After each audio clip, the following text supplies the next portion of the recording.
Amazing facts India సమర్పించు దానియేలు ప్రకటన ప్రవచనములకు మిమ్మల్ందరినీ హృదయపూర్వకంగా ఆహ్వానిస్తూ ఉన్నాము. ఈ రాత్రి మన అంశము ప్రభువు రాకడ దినము. ఈ అంశంతో చక్కగా వెళ్ళే ఈ చక్కటి పుస్తకము మీ అందరికీ కూడా ఉచితంగా అనుగ్రహించాలని మేము ఆశపడుతున్నాము. ఏ ఫ్రీ ఆఫర్. ఈ పుస్తకాన్ని మీరు పొందాలంటే ఏం చేయాలి? స్క్రీన్ మీద ఉన్న ఆ నంబర్కి మీరు ఫోన్ చేసినా, మా వెబ్సైట్ దర్శించినా మీకు ఫ్రీగా ఈ గ్రంథము, ఈ పుస్తకము పంపించబడుతుంది. ప్రభువు రాకడ దినము ఏ విధంగా ఉంటుంది, ఎలాంటి సమయాల్లో మనం జీవిస్తున్నామో అనేక విషయాలు ఈ గ్రంథంలో మనకున్నవి. ప్రభువు రాకడ దినము. ఈ రాత్రి మన అంశంలోనికి వెళ్ళకముందు ప్రార్థన చేసుకుని ప్రారంభించుకుందాం. మహాపరిశుద్ధుడు అయిన మా తండ్రి, నీ పరిశుద్ధ గ్రంథాన్ని తెరిచి మేము చదువుకుంటుండగా మాతో మాట్లాడమని, పరిశుద్ధాత్మను మాకు బోధకునిగా అనుగ్రహించమని యేసు క్రీస్తు నామములో అడిగి వేడుకుంటున్నాము తండ్రి. ఆమెన్. చరిత్రలో గొప్ప కట్టడాలు మనం చూస్తాము. అనేకమైన చిహ్నాలు, ప్రసిద్ధమైన గొప్ప భవనాలు మనం చూస్తాము. ఉదాహరణకు ఐఫిల్ టవర్, ఫ్రాన్స్ దేశంలో ప్యారిస్ నగరంలో ఉన్న ఈ ఐఫిల్ టవర్. అట్లాగే భారతదేశంలో ఆగ్రాలో ఉన్న తాజ్ మహల్. ఈ గొప్ప కట్టడాలను, ఈ ల్యాండ్ మార్క్స్ మనం చూసినప్పుడు ఎన్నో విషయాలు, ఎన్నో జ్ఞాపకాలు మనకు వస్తూ ఉంటాయి. న్యూయార్క్ పట్టణంలో స్టాచ్యూ ఆఫ్ లిబర్టీ. ఈ స్టాచ్యూ ఆఫ్ లిబర్టీ చూసినప్పుడు అదొక ల్యాండ్ మార్క్. అనేక మంది ఈ ప్రాంతాలకి దర్శించాలని ఆశపడుతూ ఉంటారు. దుబాయ్లో Burj Khalifa, world's tallest building. ఈ చిహ్నాలను చూసినప్పుడు చరిత్ర మనకి జ్ఞాపకం వస్తుంది. అలాగే ఈ పరిశుద్ధ గ్రంథంలో కూడా అనేకమైన చిహ్నాలు, గొప్ప విషయాలు మనకు కనపడుతూ ఉన్నవి. అనేక సంవత్సరాల క్రిందట ఒక రాజు, బబులోను రాజ్యాన్ని పరిపాలన చేసే ఒక రాజుకి ఒక కల వచ్చింది. ఆ కలలో ఆ రాజు ఒక గొప్ప బ్రహ్మాండమైన ఒక ప్రతిమను చూశాడు. రాజులకు కలలు దేవుడు ఇచ్చేవాడని ప్రజలు నమ్మేవారు. ఎందుకంటే రాజులకు కలలు ఇవ్వడం ద్వారా దేవుడు ప్రజలతో మాట్లాడుతున్నారని, ఆ విధంగా దేవుడు కొన్ని విషయాలు ప్రజలకు బయలుపరుస్తున్నారని నమ్మేవారు. ఉదాహరణకు ఆదికాండము 41వ అధ్యాయంలో ఫరో రాజుకి దేవుడు 2 కలలు ఇచ్చారు. దానియేలు గ్రంథములో నెబుకద్నెజర్ రాజుకు దేవుడు 2 కలలు ఇచ్చారు.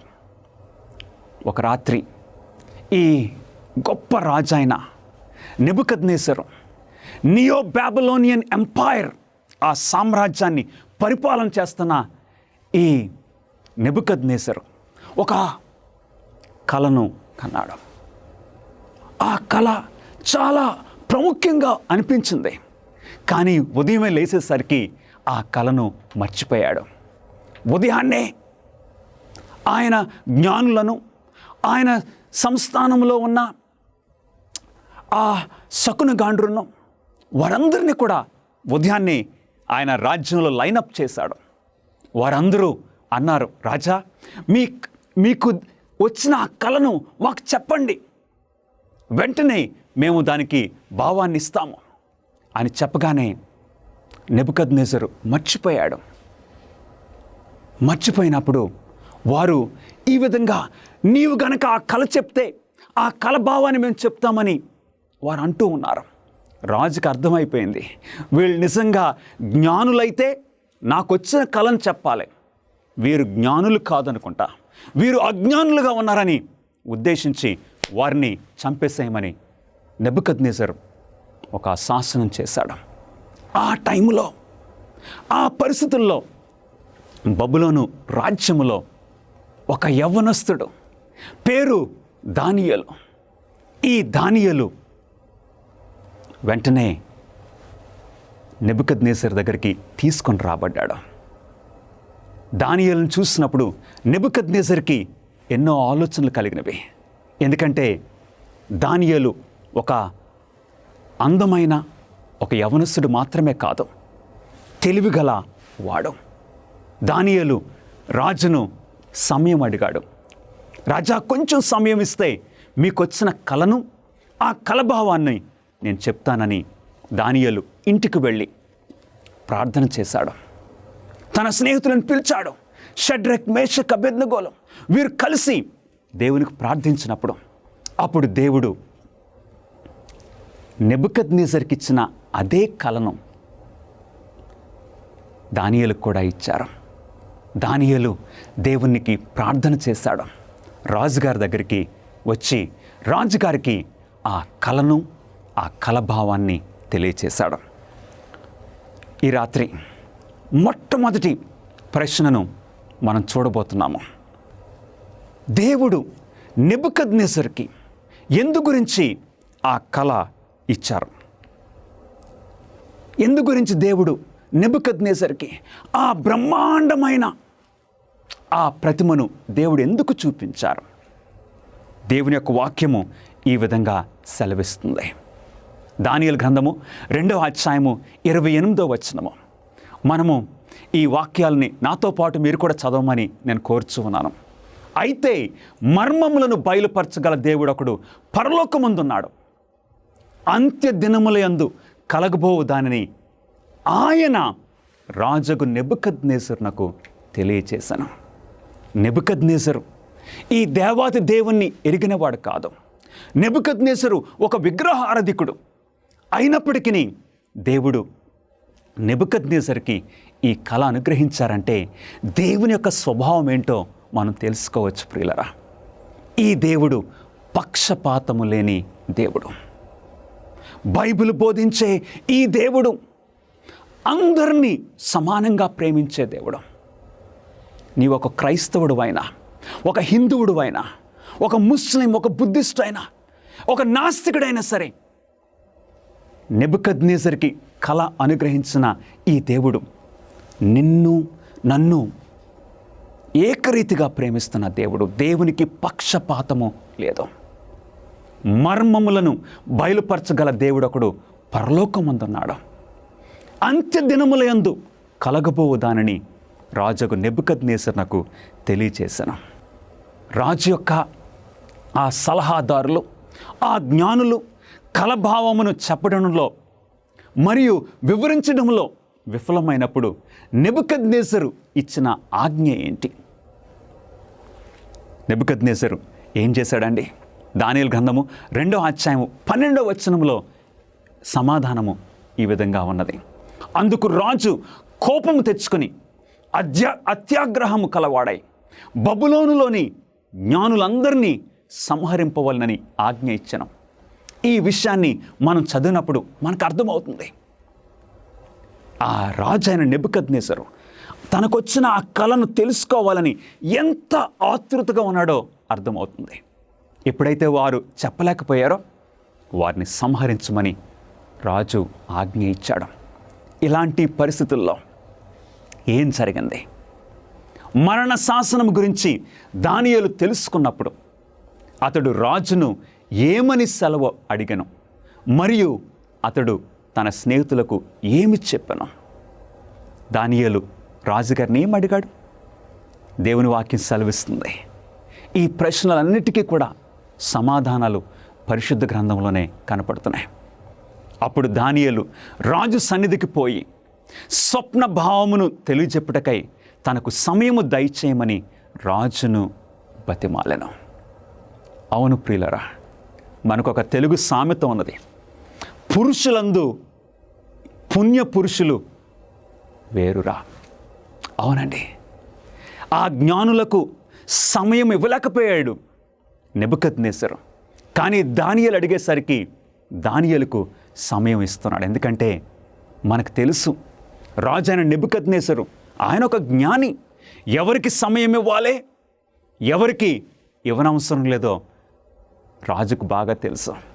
అప్పుడు ఎప్పుడైతే రాజును దానియేలు సమయం అడిగాడో రాజు అంగీకరించారు. దానియేలు తన ఇంటికి పోయి తన స్నేహితులైన హనానీయాకు, మిషాయేలుకును, అజర్యాకు సంగతి తెలియచేశాను. అవును ప్రియులరా, మనకేదైనా సమస్య ఉన్నప్పుడు మనం ఏం చేస్తున్నాం? ఈ సమస్యలను నీవు ఒంటరిగా వాటిని భరించడానికి ప్రయత్నం చేస్తున్నావా? ఆ ఒత్తిడి, ఆ ఇబ్బందులు నీవు ఒంటరిగా మోయన అవసరం లేదు. ఎందుకంటే మనకు ఒక దేవుడు ఉన్నాడు. మనతో పాటు మన భారాన్ని పంచుకోవడానికి మనకి స్నేహితులు కూడా ఉన్నారు. నమ్మదగిన స్నేహితులు. ఎవరైతే దేవుని నమ్ముతున్నారో అలాంటి వారు నమ్మదగిన స్నేహితులు. దానియేలు స్నేహితులను పిలిచి చక్కగా వారు ఆ సంగతి తెలుసుకోవాలని దానియేలు స్నేహితులతో చెప్పినప్పుడు వారు కలిసి ప్రార్థన చేశారు. ప్రార్థన చేసినప్పుడు ఏం జరిగిందో దేవుని వాక్యము దానియేలు గ్రంథము 2వ అధ్యాయము 18వ వచనంలో ఈ విధంగా సెలవిస్తుంది. నాతో పాటు చదవండి. తానును తన స్నేహితులను బబులోనులో తక్కిన జ్ఞానులతో కూడా నశింపకుండానట్లు ఆ కల యొక్క మర్మ విషయములో పరలోకమందున్న దేవుని వలన కటాక్షము పొందు నిమిత్తమై ఆయనను వేడుకొనుడని వారిని హెచ్చరించెను. గమనిస్తున్నారా? ఈ టైంలో దానియేలు ఆ జ్ఞానులందరి పక్షమున నిలబడ్డాడు. ఒకవేళ ఆ రోజు దానియేలు కనుక నిలబడకపోతే, దానియేలు కనుక రాజు దగ్గరికి వెళ్ళకపోతే, ఆ సవాలును దానియేలు తీసుకోకపోతే, ఆ రోజున జ్ఞానులందరూ, బబులోను జ్ఞానులందరూ కూడా సంహరించబడేవారే. అలాగే మనందరం కూడా, మనందరిపై ఒక మరణ శాసనం ఉన్నదని నువ్వు మర్చిపోవద్దు ప్రియ సహోదరుడా, సహోదరి. A death decree upon us. మోషే పుట్టినప్పుడు ఒక మరణ శాసనము మోషేపై ఉన్నది. వారిని చంపేసేయాలని ఆ ఐగుప్తు రాజు ఇచ్చాడు. అలాగే దానియేలు కాలంలో జ్ఞానులను చంపేసేయమని నెబుకద్నెజరు శాసనం చేశాడు. ఎలాగైతే దానియేలు నిలబడి తన ప్రాణాన్ని, జ్ఞానుల ప్రాణాన్ని ఎలాగైతే దానియేలు కాపాడాడో, మన పక్షమున మన ప్రభు అయిన యేసుక్రీస్తు వారు మన మీద ఉన్న ఆ మరణ శాసనాన్ని ఆయన భుజాల మీద వేసుకుని, మన ప్రభు అయిన యేసుక్రీస్తు వారు నీవు పొందవలసిన ఆ శిక్షను ఆయన పొందినట్లు మనం గమనిస్తూ ఉన్నామా? మన పక్షమున మన ప్రభు అయిన యేసుక్రీస్తు వారు. ఎప్పుడైతే దానియేలు తన స్నేహితులు ప్రార్థన చేశారో, దేవుడు ప్రార్థనలకు జవాబిచ్చే మన దేవుడు వారి ప్రార్థనలకి జవాబిచ్చారు. ఇవ్వగానే దానియేలు దేవునికి ప్రార్థన చేసి దేవునికి వందనాలు చెల్లించాడు. ఉదయాన్నే రాజు సముఖమునకు దానియేలు వెళ్ళాడు. నెబుకద్నెజర్ ఆశతో ఎదురు చూస్తూ ఉన్న ఆ టైంలో ఇప్పుడు ఆ ప్రార్థనకు ప్రతిఫలము దానియేలు దేవునికి వందనాలు చెల్లిస్తూ రాజు దగ్గరికి వెళ్ళాడు. దేవుడు కలభావమును దానియేలునకు బయలుపరిచినప్పుడు అతడు స్తుతియు మరియు ఘనతయు ఎవరికి ఆరోపించను. దేవుని వాక్యము సమాధానం మనకిస్తుంది. దానియేలు గ్రంథము 2వ అధ్యాయము 23-28 వచనాల్లో దానియేలు దేవునికి ప్రార్థన చేశాడు. మా పితరుల దేవా, నేను నిన్ను స్తుతించుచు ఘనపరుచుచు ఉన్నాను. మర్మములను బయలుపరచగల దేవుడు ఒకడు పరలోకమందు ఉన్నాడు. అవును ప్రియులరా, ఓన్లీ వన్ గాడ్. భవిష్యత్తును బయలుపరచగలిగిన దేవుడు ఒక్కడే. ఆయన పరలోకమందు ఉన్నాడని దానియేలు దేవుణ్ణి మహింపరుస్తూ ఉన్నాడు. ఈ సృష్టికర్త ఈ భూమిని ఆకాశమును సృష్టించిన ఆ దేవుడు మాత్రమే, ఆ సర్వశక్తి గల దేవుడు మాత్రమే భవిష్యత్తును బయలుపరచగలడు. ఇప్పుడు రాజు సముఖమున దానియేలు ఉన్నప్పుడు దానియేలు రాజుతో ఈ 2 విషయాల గురించి చెప్పాడు. రాజు తన కలలో ఏ 2 విషయాలను చూచినని దానియేలు చెప్పాను. దేవుని వాక్యం సమాధానం ఇస్తుంది. రాజా తాము చూచుచుండగా బ్రహ్మాండమగు ఒక ప్రతిమ కనబడను కదా. దానియేలు అన్నాడు, రాజా మీరు ఆ కలలో చూసినప్పుడు ఒక బ్రహ్మాండమైన ప్రతిమ మీరు చూశారు. ఒక్కసారి మనం ఊహిస్తే రాజుకు నెబుకద్నెజర్కి ఇప్పుడు లైట్ వెలిగినట్లు ఆయన జ్ఞాపకం వస్తుంది. రాజా ఒక బ్రహ్మాండమైన ప్రతిమను మీరు చూశారు. అది మొట్టమొదటిది. మరి రెండవది ఏంటి? మరియు చేతి సహాయము లేక తీయబడిన ఒక రాయి ఇనుమును మట్టియు కలిసిన ఆ ప్రతిమ యొక్క పాదముల మీద పడి దాని పాదములను తుత్తనీయులుగా విరుగ్గొట్టినట్టు తమకు కనబడిన 2 విషయములు. మొట్టమొదటిది ఒక బ్రహ్మాండమైన ప్రతిమను రాజు కలలో చూశాడు. మరొకటి చేతి సహాయం లేక తీయబడిన ఒక రాయి. ఆ రాయి వచ్చి ఈ ప్రతిమను ఆ పాదముల మీద తాకినప్పుడు ఆ ప్రతిమ ముక్కలు ముక్కలు అయిపోయినట్లు రాజు కలలో చూశాడు. ప్రియులరా, రాజు చూసిన మొదటి విషయము ఈ క్రింద లోహ ఖనిజ మూలకాలతో చేయబడిన గొప్ప ప్రతిమ. ఒకసారి చూద్దామండి. ఆ ప్రతిమ ఏ విధంగా చేయబడింది? ఆ ప్రతిమ యొక్క శిరస్సు మేలిమి బంగారమైనది. ఆ శిరస్సు బంగారము, వేరువేరు లోహములతో, వేరువేరు మెటల్స్తో ఆ ప్రతిమ కనపడింది. శిరస్సు మేలిమి బంగారము, తర్వాత రొమ్ము భుజములు వెండి, అటు తర్వాత ఉదరమును తొడలు ఇత్తడివి, అటు తర్వాత 4వది మోకాళ్ళు ఇనుపవి, 5వది పాదములలో ఒక భాగము ఇనుపదియు ఒక భాగము మట్టిది అయి ఉండెను. గమనిస్తున్నారా ప్రియులరా? మేలిమి బంగారము, శిరస్సు మేలిమి బంగారమైనది అంటే గోల్డ్. అటు తర్వాత 2వది వెండి, రొమ్మును భుజములు వెండితో చేయబడినవి. మేలిమి బంగారము, నెక్స్ట్ వెండి అంటే విలువలో తక్కువైపోతుంది, విలువలో తక్కువ అవుతుంది, కానీ శక్తిలో ఎక్కువ అవుతుంది. గమనిస్తున్నారా? ఉదాహరణకు ఒక 100 గ్రాములు బంగారం తీసుకున్నాం, ఒక 100 గ్రాములు వెండి విలువలో తక్కువే, కానీ శక్తిలో వెండి కొంచెం బలము. వెండి కంటే ఇత్తడి మరింత బలము, ఇత్తడి కంటే ఇనుము మరింత బలమైనది. దీని అర్థం ఏంటో ఇప్పుడు రాజు చూస్తూ ఉన్నాడు. కల అయితే కరెక్ట్గా దానియేలు చెప్పాడు. దానియేలు మాటలు నమ్మదగినవి. ఇప్పుడు కల భావం ఏంటో మనం చూద్దాం. బైబిలును మరియు ప్రవచనమును అర్థం చేసుకోవడానికి గల ఏకైక సురక్షితమైన మార్గము బైబిలు తనను తాను వివరించుకోవడానికి అనుమతించడమే. గమనిస్తున్నారా? సోలా స్క్రిప్చురా, బైబిల్లోని విషయాలు, బైబిల్ మాత్రమే మనకు అర్థాన్ని ఇవ్వాలి.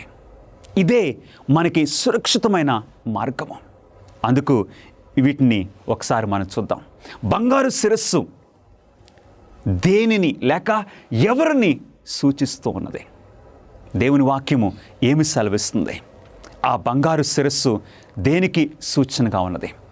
దానియేలు గ్రంథము 2వ అధ్యాయము 38వ వచనములో దానియేలు నెబుకద్నెజరుతో మాట్లాడుతూ ఏమన్నాడో తెలుసండి? తామే ఆ బంగారపు శిరస్సు. రాజా, ఈ ప్రతిమలో ఈ బంగారు, వెండి, ఇత్తడి, ఇనుము మట్టితో చేయబడిన ఈ బ్రహ్మాండమైన ప్రతిమలో you are the head of gold. నెబుకద్నెజరు యొక్క స్పందన ఏమై ఉంటుందో ఒక్కసారి మీరు ఆలోచించండి. నెబుకద్నెజరు తల ఊపుండొచ్చు.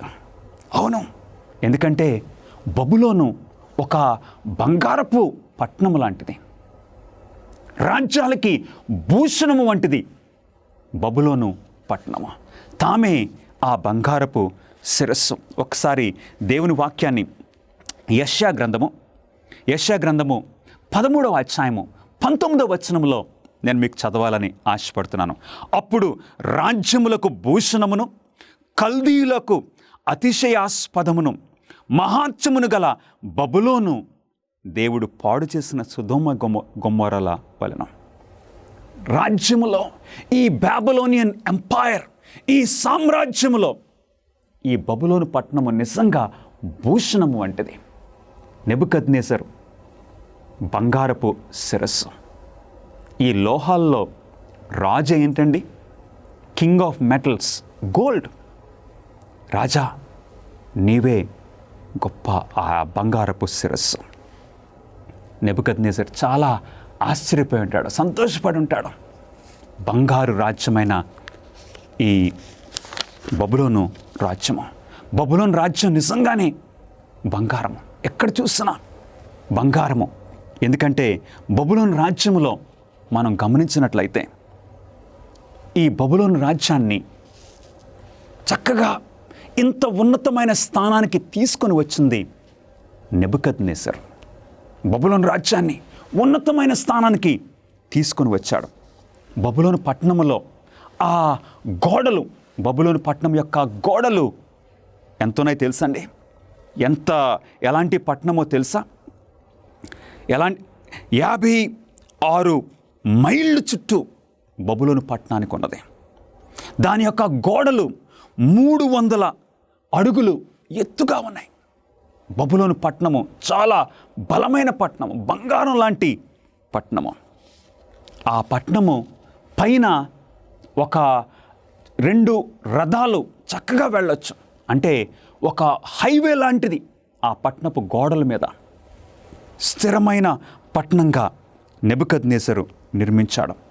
ఆ పట్టణపు యొక్క గోడల సంగతి మనం కొంచెం ఆలోచించినట్లయితే, ఆ పట్టణపు గోడలు పసుపు రంగులో ఆ ఇటుకలతో చేశారు.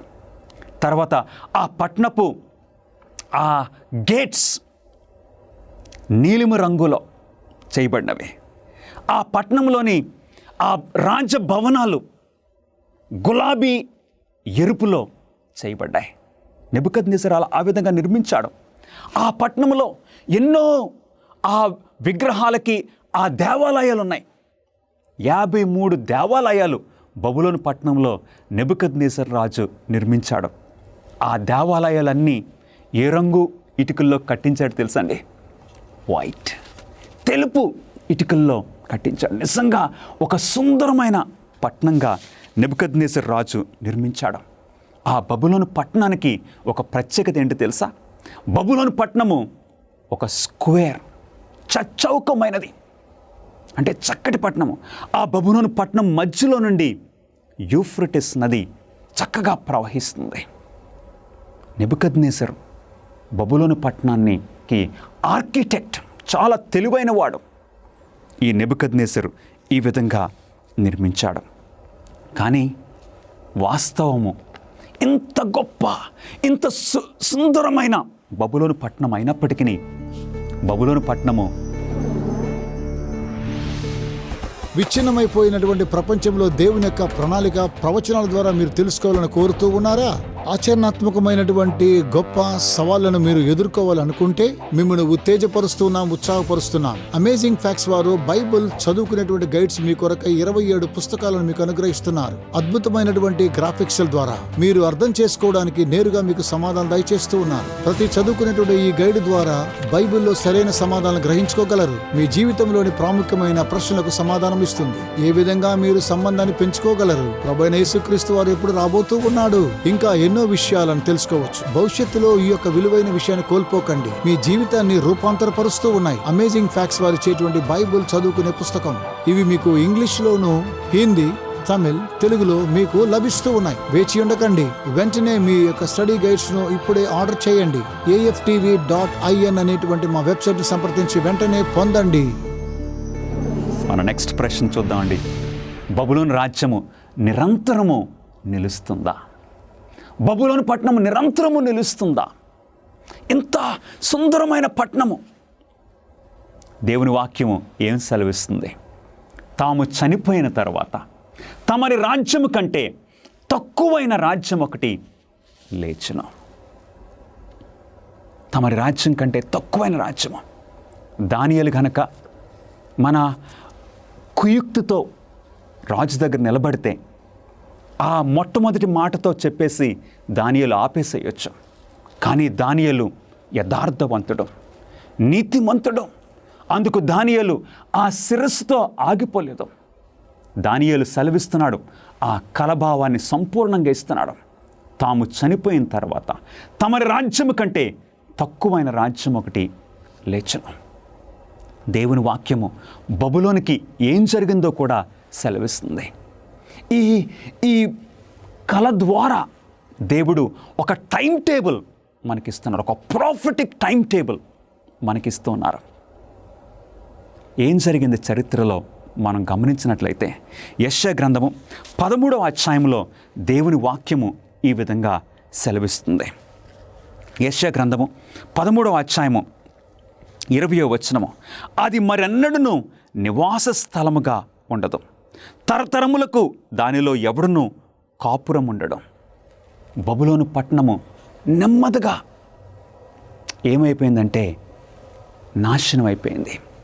దేవుని వాక్యం సెలవిస్తుంది, తాము చనిపోయిన తర్వాత తమరి రాజ్యం కంటే తక్కువైన రాజ్యం ఒకటి లేచును. ఈ బబులోను పట్టణాన్ని మరొకసారి మనం చూద్దాం. ఆ గోడలు, ఆ వైభవము చాలా చాలా విస్తారంగా వింతగా ఉన్నది. కానీ సరిగ్గా క్రీస్తు పూర్వము 539వ సంవత్సరంలో ఏం జరిగింది? చరిత్ర సాక్ష్యం ఇస్తుంది. పర్షియా దేశం నుండి ఒక యువరాజు వచ్చాడు. ఆయన పేరు కోరెషు. ఈ కోరెషు ఈ పట్టణాన్ని, బబులోను పట్టణాన్ని ముట్టడి వేశాడు. 2 సంవత్సరాలు సైరస్ ఆ పట్టణాన్ని ముట్టడి వేశాడు. సరిగ్గా ఆ టైంలో బబులోను పరిస్థితి ఏ విధంగా ఉంది? బబులోను రాజ్యాన్ని ఆ టైంలో నెబుకద్నెజర్ చనిపోయాడు. తర్వాత ఇంకొంతమంది రాజులు వచ్చారు. మనం సాధారణంగా క్రికెట్ మ్యాచ్ చూస్తాం చూడండి. క్రికెట్ మ్యాచ్లో లాస్ట్కి వచ్చేసరికి ఏమవుతాయి? లాస్ట్లో ఆ బౌలర్స్ వస్తారు. కొంతమంది ఒక రన్ కొట్టి అవుట్ అయిపోతారు, కొంతమంది డక్అవుట్ అవుతారు. ఆ విధంగా నెబుకద్నెజర్ చనిపోయిన తర్వాత బబులోను రాజ్యాన్ని పరిపాలన చేసింది బలహీనమైన, తెలివిలేని రాజులు. నెబుకద్నెజర్ యొక్క మరణం తర్వాత 23 సంవత్సరాలకి బబులోను పతనమైపోయింది. క్రీస్తు శకము 539వ సంవత్సరంలో బెల్షాజర్ అనే ఒక రాజు ఇప్పుడు బబులోన్ని పరిపాలన చేస్తున్నాడు. బెల్షాజరు పరిపాలన చేస్తున్న ఆ టైంలో బబులోను పతనమైపోయింది. ఏ విధంగా అయిందో ఒకసారి 8వ ప్రశ్నలో చూద్దాం. మాదీ పారసిక రాజ్యము తరువాత వచ్చిన రాజ్యము ఏ లోహముతో పోల్చబడింది? ఈ మాదీ పారసికులు బబులోను రాజ్యాన్ని ఓడించారు. క్రీస్తు శకము 539 సంవత్సరం సరిగ్గా అక్టోబర్ నెల 13వ తేదీన బబులోను పతనం అయిపోయింది. మీకు జ్ఞాపకం ఉన్నది కదా, బెల్షాజరు ఆ రాత్రి త్రాగుతూ ఉన్న ఆ టైంలో బెల్షాజర్ పతనం అయిపోయింది. ఇప్పుడు మాదీ పార్శిక రాజ్యము ఉనికిలోనికి వచ్చింది. మరి ఈ మాదీ పార్శిక రాజ్యము ఈ ప్రపంచంలో ఇంకా ఒక పెద్ద రాజ్యంగా అయింది. ఎందుకంటే బబులోను రాజ్యము విలువలో బంగారము చాలా ఎక్కువగా ఉంది, కానీ శక్తిలో వెండి ఇంకొంచెం ఎక్కువగా ఉంది. కానీ ఇప్పుడు మాదీ పార్శిక రాజ్యము వచ్చినప్పటికీ అది కూడా స్థిరంగా ఉన్నదా? మాదీ పార్శికులు కూడా స్థిరంగా లేకపోయారు. ఎందుకంటే తర్వాత వస్తుంది ఇంకొకటి. అది ఏ లోహమో దేవుని వాక్యము మనకు ముందే ఆ అవుట్లైన్ ఇస్తూ ఉంది ప్రియులరా. దేవుని వాక్యం సెలవిస్తుంది, అటు తర్వాత లోకమంతా ఏలునట్టి 3వ రాజ్యం ఒకటి లేచును. దేవుని వాక్యం ఏం చెప్తుందండి? అది ఇత్తడి వంటి తగును. దేవుడు ముందే ఒక టైం టేబుల్ ఇచ్చేశారు. ఆ టైం టేబుల్ దేవుడు నిర్ణయించిన ప్రకారంగా ఈ టైం టేబుల్ నెరవేరుతూ ఉంది. నా ప్రియ సహోదరి సహోదరులరా, 3వ రాజ్యము ఇత్తడి. వెండి కంటే ఇత్తడి విలువలో తక్కువైంది, కానీ శక్తిలో చాలా ఎక్కువైంది. ఇత్తడి రాజ్యము ఏంటి? బంగారు రాజ్యం అయితే బబులోను, తర్వాత వెండి రాజ్యము మాదీ పార్శికుల రాజ్యము, అటు తర్వాత ఇత్తడి రాజ్యము ఎవరు స్థాపించారు? మనందరికీ తెలుసు. ఇత్తడి రాజ్యమును స్థాపించింది ఒక యువ వీరుడు. ఆయన గ్రీకు దేశము నుండి వచ్చాడు. ఆ యువ వీరుడు ఆ గ్రీకు సైన్యాన్ని తీసుకుని ప్రపంచమంతా కూడా ఓడించాడు. ఆయన పేరు మీకు తెలుసు కదా, కరెక్ట్గా చెప్పారు, అలెగ్జాండర్ ద గ్రేట్. ఒక 10 సంవత్సరాలు కూడా పట్టలేదు అటు గ్రీక్ దేశము నుండి మాదీ పార్శిక రాజ్యాన్ని క్రీస్తు శకము 331 సంవత్సరంలో ఓడించాడు. ఓడించిన తర్వాత అటు ఈజిప్ట్, అట్లాగే భారతదేశము వరకు, నార్త్ ఇండియా వరకు ఈ అలెగ్జాండర్ మహాచక్రవర్తి వచ్చాడు. వారు ఈ గ్రీక్ ఆర్మీ, వారి యొక్క సైన్యాన్ని మనం గమనించినట్లయితే వారు ఆ యుద్ధానికి వాడిన సామాగ్రి ఏంటో తెలుసా అండి? ఇత్తడి డాళ్ళు వారు వాడారు. నిజంగానే గ్రీకు రాజ్యము ఒక ఇత్తడి రాజ్యముగా ఉన్నది. దేవుని వాక్యము చాలా చాలా చక్కగా మనకి వివరిస్తూ ఉన్నది. కానీ అలెగ్జాండర్ మహాచక్రవర్తి అన్ని యుద్ధాలు చేశాడు, ఒక్క ఓటమి కూడా లేదు. 10 సంవత్సరాల్లోనే ప్రపంచాన్ని ఓడించేశాడు. కానీ అంత బలంగా ఉన్న ప్రపంచ రాజ్యాల్ని ఓడించిన ఆ గ్రీకు రాజ్యము మరి స్థిరంగా ఉన్నదా? దేవుని వాక్యము ఏమి సెలవిస్తుందో ఒకసారి చూద్దామా. 4వ రాజ్యము ఏ లోహముతో పోల్చబడింది? ఈ గ్రీకు రాజ్యము ఇంత బలంగా ఉన్నప్పటికీ అది స్థిరంగా ఉండటానికి, నిరంతరంగా ఉండటానికి ఈ టైం టేబుల్ చెప్పట్లేదు. 4వ రాజ్యము ఏ లోహముతో పోల్చబడింది? దేవుని వాక్యం సెలవిస్తుంది, పిమ్మట 4వ రాజ్యం ఒకటి లేచును, అది ఇనుము వలె బలముగా ఉన్నాం. ఇప్పుడు ఈ రాజ్యము, ఈ 4వ రాజ్యము ఏ విధంగా ఉంటుంది?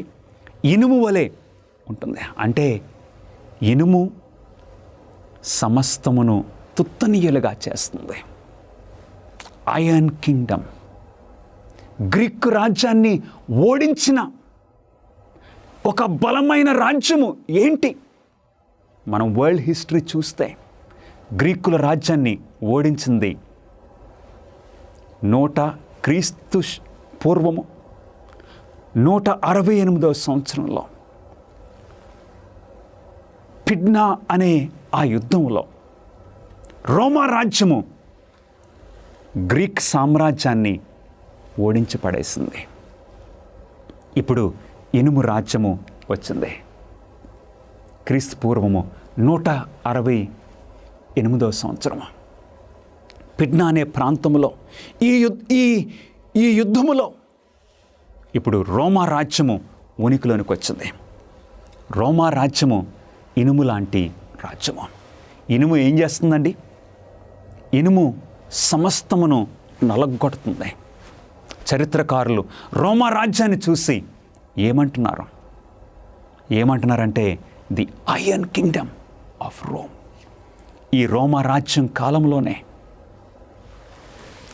మన రక్షకుడు ప్రభువైన యేసుక్రీస్తు వారు ఈ భూమి మీద జన్మించారు. ఈ రోమా రాజ్యము పరిపాలన చేస్తున్నప్పుడు ఈ రోమా రాజు ఒక చక్రవర్తి ఆ ట్యాక్సెస్ సుంకం చెల్లించాలి అని ఒక శాసనం చేసినప్పుడు ఆ రోమా శాసనానికి స్పందిస్తూ యోసేపు మరియలు నజరేతు నుండి ఎక్కడికి వెళ్ళారు? బెత్లెహేముకు వెళ్ళారు. ఆ విధంగా బెత్లెహేములో మన ప్రభువైన యేసుక్రీస్తు వారు జన్మించారు. యేసుక్రీస్తు వారు ఆయన పరిచర్య చేసింది రోమా రాజ్యము కాలంలో. దేవుని వాక్యము ఎంత స్పష్టంగా తెలియజేస్తుంది.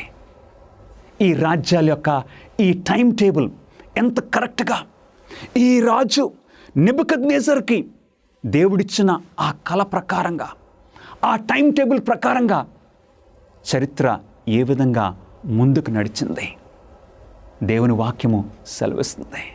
ఈ లోక రక్షకుడు మన ప్రభువైన యేసుక్రీస్తు వారు రోమా రాజ్యము పరిపాలన చేస్తున్న ఆ టైంలో ఆయన ఈ భూలోకానికి వచ్చారు.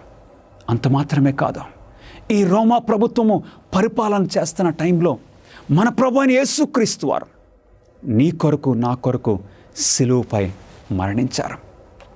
ఆయనను సిలువేసినప్పుడు ఒక రోమా సిలువపై ఆయన మరణించారు.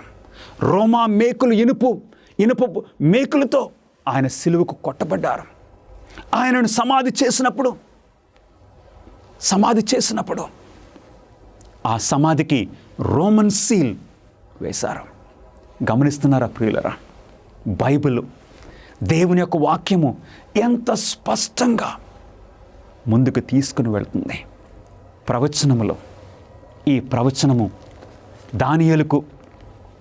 దానియేలు కంటే ముందు నెబుకద్నెజరుకు దేవుడిచ్చిన ఈ ప్రవచనము ఎంత చక్కగా ముందుకు తీసుకుని వెళ్తుంది. బంగారము బబులోను, వెండి మాదీ పార్సిక రాజ్యము, ఇత్తడి గ్రీసు రాజ్యము, తర్వాత ఇనుము రోమా రాజ్యము. ఈ ఇనుము రాజ్యమైన ఈ రోమా రాజ్యము ఎక్కువ సంవత్సరాలు పరిపాలన చేసింది. ఎందుకంటే అది ఒక ఇనుము రాజ్యముగా అనేక సంవత్సరాలు పరిపాలన చేసింది.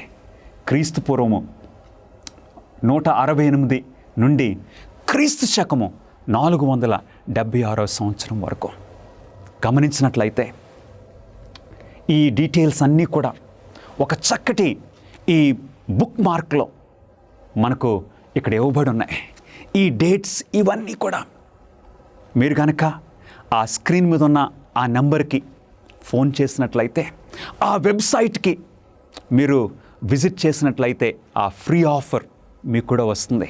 ఆ క్రీస్తు ప్రభు రాకడ దినం అనే ఆ పుస్తకంతో పాటు ఇది కూడా మీకు పంపించడానికి మేము ఇష్టపడుతున్నాం. కాబట్టి మీరు ఆ నంబర్కి ఫోన్ చేయండి, ఆ వెబ్సైట్ దర్శించండి. దేవుని వాక్యం చూద్దాం. రోమా రాజ్య పతనము తర్వాత ఏం జరుగును? ఈ రోమా రాజ్యము ఇనుము రాజ్యమని మనం చూసాం. చాలా బలంగా ఎవరైనా సరే ఈ రోమా చక్రవర్తికి వ్యతిరేకంగా తిరగబడితే వారిని ఏం చేసేవారు? చితక్కొట్టేసేవారు. ఇనుము ప్రతిదాన్ని దంచినట్లు వారు చంపి పడేసేవారు. కానీ ఇంత బలమైన రోమా రాజ్యము శాశ్వతంగా ఉంటుందా? స్థిరంగా ఉంటుందా? దేవుని వాక్యము ఏమి సెలవిస్తుంది? దానియేలు గ్రంథము 2వ అధ్యాయము 41వ వచనములో, పాదములను వేళ్ళును కొంత మట్టుకు కుమ్మరి మట్టిదిగాను కొంత మట్టుకు ఇనుపదిగా ఉన్నట్లు తమరికి కనపడెను కనుక ఆ రాజ్యములో భేదములుండును. అయితే ఇనుము బురదతో కలిసి ఉన్నట్టు కనబడెను గనుక ఆ రాజ్యములో అలాగును ఉండును. ఆ రాజ్యము ఇనుము వంటి బలము గలదై ఉండును. ఏం జరిగింది?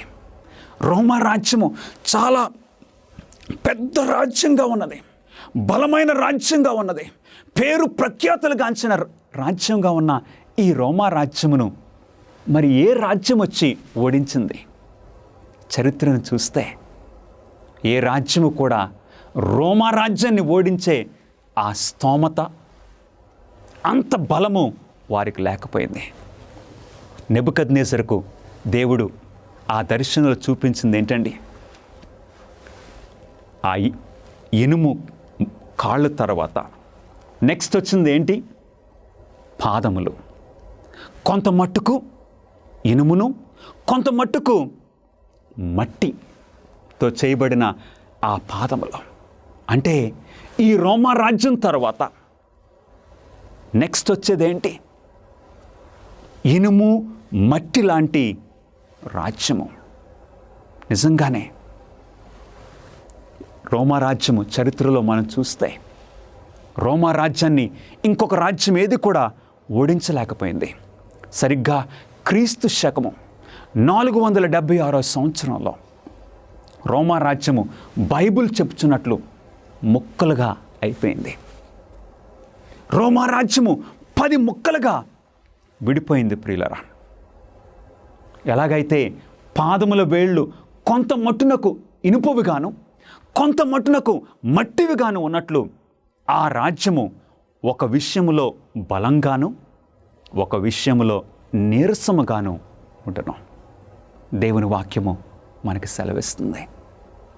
రోమా రాజ్యం తర్వాత వచ్చిన ఆ రాజ్యాలు పాదాలకి 10 వేళ్ళు ఉన్నట్లుగా ఆ రాజ్యాలు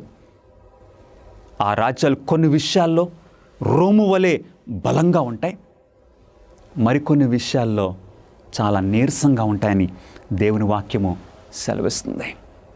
అవును, యూరోపియన్ హిస్టరీ మనం చదివినట్లయితే క్రీస్తు శకము 476 సంవత్సరంలో చిన్న చిన్న ట్రైబ్స్ వారు వచ్చి రోమా రాజ్యాన్ని ఒక ముక్కను, ఒక భాగాన్ని ఓడించారు. అట్లాంటివి వారి పేర్లు మనం చూడొచ్చు ప్రియులరా. మనం ఇక్కడ చూడొచ్చు వ్యాండల్స్. ఈ వ్యాండల్స్ అనే ఒక గోత్రం వారు ఈ గొప్ప రోమా రాజ్యాన్ని ఒక భాగాన్ని వారు ఓడించి అక్కడ పరిపాలన చేయటం మొదలుపెట్టారు. మరొకటి లొంబార్డ్స్ అనే ఇంకొక గోత్రము, ఇంకొక ట్రైబ్, వారు ఒక భాగాన్ని ఓడించుకుని రోమా రాజ్యాన్ని పరిపాలన చేయటం, ఒక భాగాన్ని పరిపాలన చేయటం. రోమా రాజ్యము దేవుని వాక్యము సెలవిచ్చినట్లుగా 10 ముక్కలుగా అయిపోయింది. ఈ రోజున దానిని 10 కింగ్డమ్స్ ఆఫ్ యూరప్ అని మనం పిలుస్తూ ఉన్నాము. 11వ ప్రశ్న, ఈ 10 రాజ్యాలు ఎప్పటికైనా ఏకమవటంలో విజయం సాధిస్తాయా? చాలా మంచి ప్రశ్న. ఈ 10 రాజ్యాలు ఇంతకు ముందు, వాటికంటే ముందున్న రోమా రాజ్యం ఎలాగైతే ఒక పెద్ద రాజ్యంగా ఉన్నది, ఈ 10 రాజ్యాలు కూడా మరలా ఐక్యమయ్యే అవకాశం ఉన్నదా? దేవుని వాక్యము ఏమి సెలవిస్తుంది? ఈ 10 రాజ్యాలు ఎప్పటికైనా ఏకమవుతాయా? దేవుని వాక్యం ఏమి సెలవిస్తుందో మనం చూద్దాం ప్రియులరా. దానియేలు గ్రంథము 2వ అధ్యాయము 43వ వచనము, ఇనుమును బురదయు మిళితమై ఉండుట తమరికి కనపడెను, అటువలే మనుష్య జాతులు మిళితములై ఇనుము మట్టితో అతకనట్లు వారు ఒకరితో ఒకరు పొసగక యుందురు. ఈ 10 రాజ్యాలు ఎప్పుడైనా సరే మరలా ఐక్యమవుతాయా? దేవుని వాక్యము ఒక డిక్లరేషన్ చేస్తుంది. ఆ డిక్లరేషన్ ఏంటి? ఇనుము బురదయు మిళితమై ఉండినట్లు మీకు కనబడింది కదా రాజా. ఆ జాతులు, ఆ మనుష్య జాతులు మిళితములై ఇనుము మట్టితో అతకనట్లు వారు ఒకరితో ఒకరు పొసగక యుందురు. చరిత్రలో మనం చూడవచ్చు, ఈ 10 రాజ్యాలని ఐక్యపరచడానికి ఎంతోమంది రాజులు రాణీలు, చక్రవర్తులు ప్రయత్నం చేశారు. ఏ విధంగా? యుద్ధాల ద్వారా ప్రయత్నం చేశారు. వాటిని ఐక్యపరచడానికి సాధ్యం కాలేదు. పీస్ ట్రీటీస్ ద్వారా, శాంతి చేసుకుంటూ సంధి చేసుకోవడం ద్వారా వాటిని ఐక్యపరచడానికి ప్రయత్నం చేశారు. ఫెయిల్ అయిపోయారు. ఇంకొంతమంది కొన్ని పరిస్థితుల్లో వివాహాల ద్వారా, మ్యారేజ్ అలయన్సెస్ ద్వారా ఈ 10 రాజ్యాల్ని కలుపుకోవటానికి వారు ప్రయత్నం చేశారు. సాధ్యం కాలేదు. ఎందుకు సాధ్యం కాలేదని మనం అడిగినట్లయితే సమాధానం ఏంటో తెలుసండి? ఓన్లీ వన్ ఆన్సర్, ఒకే ఒక్క సమాధానము. ఆ సమాధానము ఏంటో తెలుసా? దేవుని యొక్క వాక్యము. దేవుని యొక్క వాక్యము ఇచ్చిన డిక్లరేషన్ ఏంటి? అవి ఒకరితో ఒకరు పొసగక ఇందురు. అవును ప్రియులరా, ఈ పరిశుద్ధ గ్రంథము నమ్మదగింది, సత్యమైంది.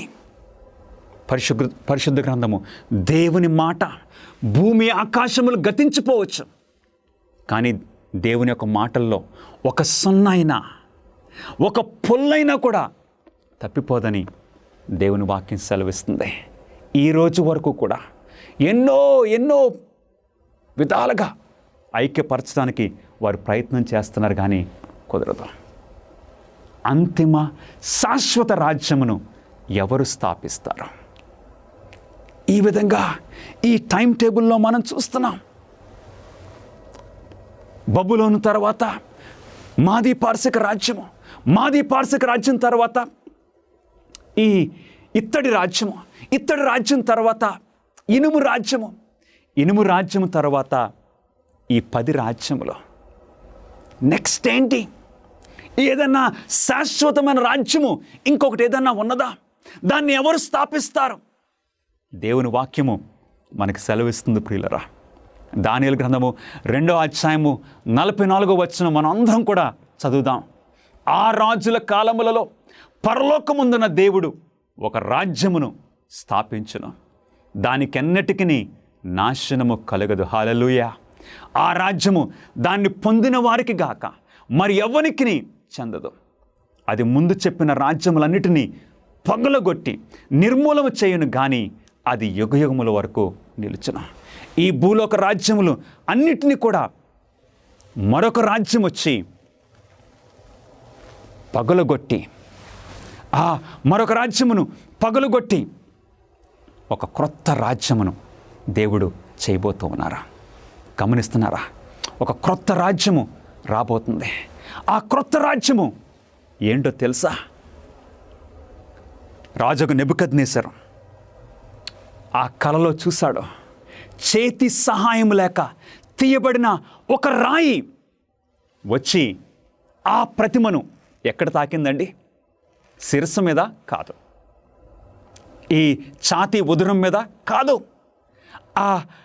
ఆ మోకాళ్ళ మీద కాదు. సరిగ్గా చేతి సహాయం లేక తీయబడిన ఆ రాయి వచ్చి ఆ పాదములను తాకినట్లుగా, ఆ పాదములను తాకగానే ఏం జరిగింది? ఆ ప్రతిమ ముక్కలు అయిపోయింది. గమనిస్తున్నారా? ఈ రాజ్యాలన్నీ కూడా ముక్కలు అయిపోయినవి. అంటే ఆ లోహములు ముక్కలైపోయి ఇప్పుడు గాలి వచ్చి కొట్టుకొని పోయింది. యేసుక్రీస్తు వారి యొక్క 2వ రాకడ ఆ రాయి. ప్రభువైన యేసుక్రీస్తు వారు, ఆయనే మన బండ ఆయన, మన ప్రభువైన యేసుక్రీస్తు వారు, ఆయన ఆఖరి రాజ్యాన్ని స్థాపించబోతున్నారు. చేతి సహాయం లేక తీయబడిన రాయి ఇతర ప్రపంచ రాజ్యములకు ఏమి చేయను? ఆ రాజ్యాల్ని ఏం చేయబోతుంది? చేతి సహాయం లేక తీయబడిన ఒక రాయి ఇనుమును మట్టిని కలిసిన ఆ ప్రతిమ యొక్క పాదముల మీద పడి దాని పాదములను తుత్తనీయులుగా విరగ్గొట్టినట్టు తమకు కనపడును. Jesus is going to establish the final Kingdom.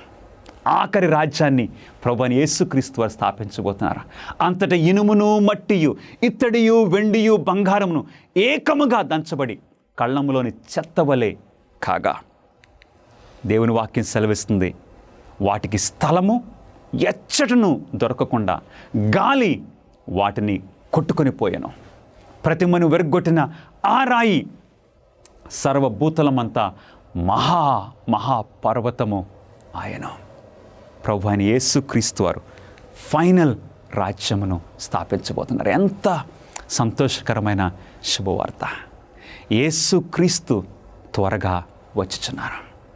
ఆయన రాజ్యాన్ని స్థాపించడానికి ప్రభు అయిన యేసుక్రీస్తు వారు వస్తూ ఉన్నారు. ఈ రాత్రి నీ స్పందన ఏంటి ప్రియ సహోదరుడా, సహోదరి? ఈ ప్రవచనం ద్వారా మనం చూసాం, ఒక్కొక్క రాజ్యము వెంబడి ఇంకొకటి. ఇవన్నీ శాశ్వతం లేని రాజ్యములు. అవి నిరంతరంగా ఉండడాలని ఆ రాజులు ఆశపడ్డారు, కానీ సాధ్యం కాలేదు. కానీ ద ఫైనల్ కింగ్డమ్ మన ప్రభు అయిన యేసుక్రీస్తు వారు స్థాపించబోతున్నారు. ఈ ప్రతిమను మరొక్కసారి మనం చూసినట్లయితే, దానియేలు చెప్పినట్లుగా బంగారు రాజ్యము బబులోను గడిచిపోయింది. వెండి రాజ్యమైన మాది పార్సిక రాజ్యము గడిచిపోయింది. అటు తర్వాత పెద్ద రాజ్యమైన ఆ గ్రీకుల రాజ్యము చరిత్రలో గడిచిపోయింది. తర్వాత వచ్చింది బలమైన రాజ్యము, రోమా రాజ్యము. అది కూడా నశించిపోయింది. అటు తర్వాత ఈ 10 రాజ్యములు, అవి కూడా బహు త్వరలో నశించిపోతున్నాయి. లాస్ట్ ఫైనల్ కింగ్డమ్, స్థిరమైన రాజ్యము, శాశ్వతమైన రాజ్యము మన ప్రభు అయిన యేసుక్రీస్తు వారు స్థాపించబోతున్నారు. ఆ రాజ్యములో నీవు ఉండాలని ఆశపడుతున్నావా? ఆ రాజ్యము బహు త్వరలో దేవుడు స్థాపించబోతున్నారు. ఆ రోజున యేసుక్రీస్తు వారు సిలువపై ఉన్నప్పుడు ఆ దొంగ యేసుక్రీస్తు వారిని గుర్తించాడు. ఈయనొక సామాన్యమైన మనిషి కాదు, ఈయనొక రాజు కాదు, ఈయన రాజులకు రాజని ఆ దొంగ గుర్తించి ప్రభు అయిన యేసుక్రీస్తు వారితో ఏమన్నాడు? అయ్యా, నీవు నీ రాజ్యంతో వచ్చినప్పుడు నన్ను కూడా జ్ఞాపకం చేసుకో. యేసుక్రీస్తు వారు ఏమన్నారు? ఖచ్చితంగా. యేసుక్రీస్తు వారు స్థాపించే ఈ చివరి రాజ్యంలో నీవు ఉండడానికి ఇష్టపడుతున్నావా ప్రియ సహోదరుడా, సహోదరి? ఆ దొంగ అడిగినట్లు ఈరోజు నువ్వు అడగొచ్చు. ఎందుకంటే ఈ కళ ఇది చాలా అద్భుతము. యేసుక్రీస్తు వారి రాజ్యం రాకడతో ఈ భూలోక రాజ్యాలన్నీ కూడా నాశనం కాబోతున్నాయి.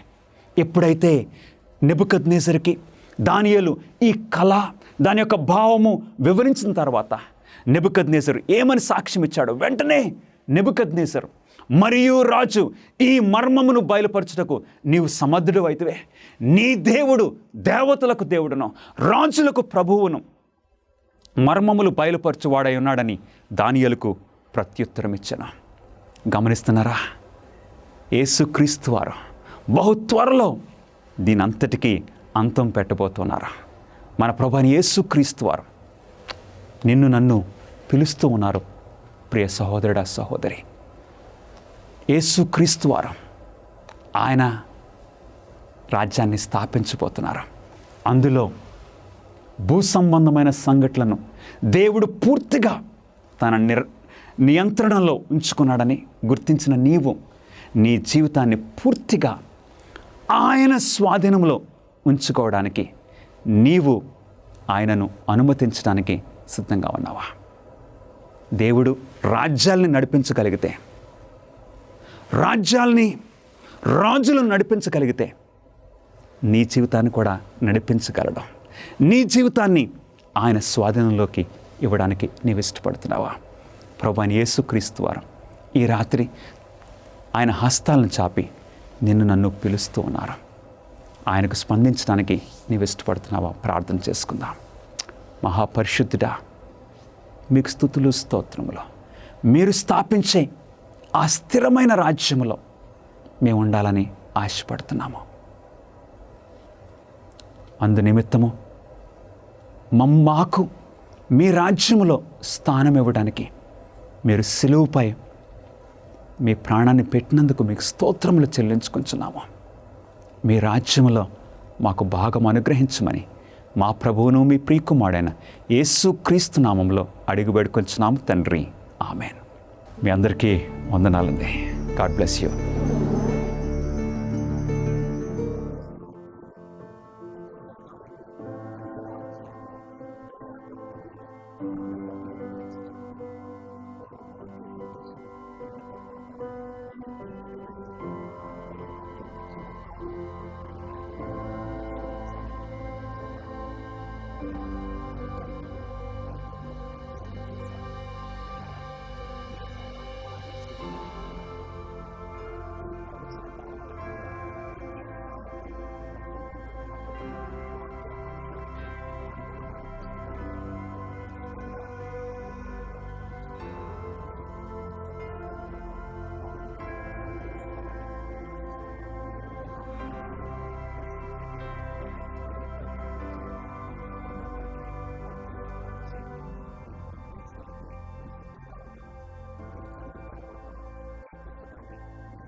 అమేజింగ్ ఫ్యాక్ట్స్ బైబిల్ అధ్యయనాన్ని ఇంకా పొందాలనుకుంటున్నారా?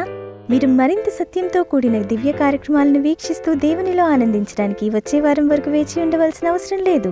AFTV.in అనే వెబ్సైట్లో అమేజింగ్ ఫ్యాక్ట్స్ ఇండియా మీడియా లైబ్రరీని దర్శించండి.